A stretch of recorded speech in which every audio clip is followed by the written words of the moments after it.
L'étape finale au Conservatoire national supérieur de danse de Paris est intense, avec des défis techniques et artistiques élevés.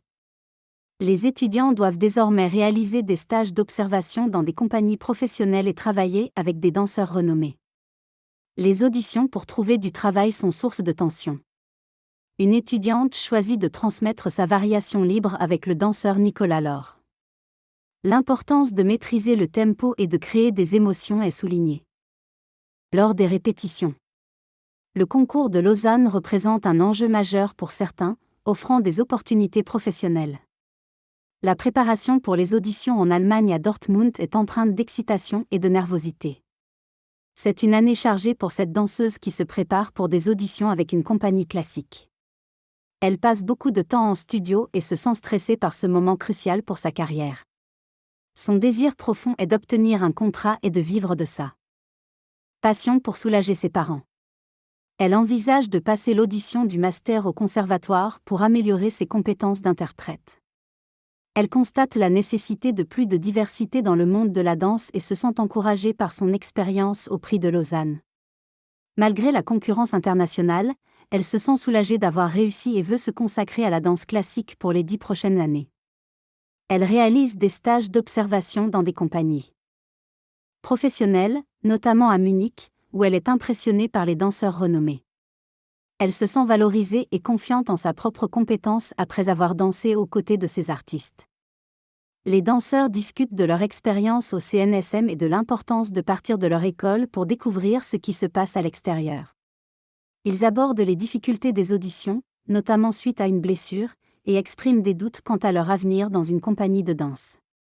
Malgré ces obstacles, ils restent motivés et déterminés à poursuivre leur passion. Une danseuse présente une variation de Raymonda acte 3 lors d'un examen, montrant sa volonté d'exprimer un personnage puissant. Le professeur l'encourage à affirmer davantage sa personnalité dans sa performance. Le narrateur partage son expérience de danseur, où il s'entraîne intensément pendant 4 heures, puis se repose 2 heures avant de reprendre avec 2 heures de répétition. Il exprime ses peurs liées aux blessures et remet en question sa capacité à faire ce métier. Cependant, après des voyages qui lui ont ouvert les yeux, il se concentre sur sa passion pour la danse et se sent confirmé dans son choix de carrière. Il obtient un contrat pour danser à l'Opéra de Nice, ce qui l'amène à réfléchir sur son avenir dans la danse. Il évoque également son désir de diversité dans les rôles qu'il aimerait interpréter, oscillant entre les traditions classiques et la recherche de nouvelles formes artistiques. En parallèle, elle explore sa propre identité à travers la danse et son désir de créer et d'interpréter. Son cheminement professionnel l'amène à travailler sur un solo avec une chorégraphe renommée, enrichissant son expérience artistique et personnelle. Le corps est un élément essentiel dans la vie et dans l'expression artistique.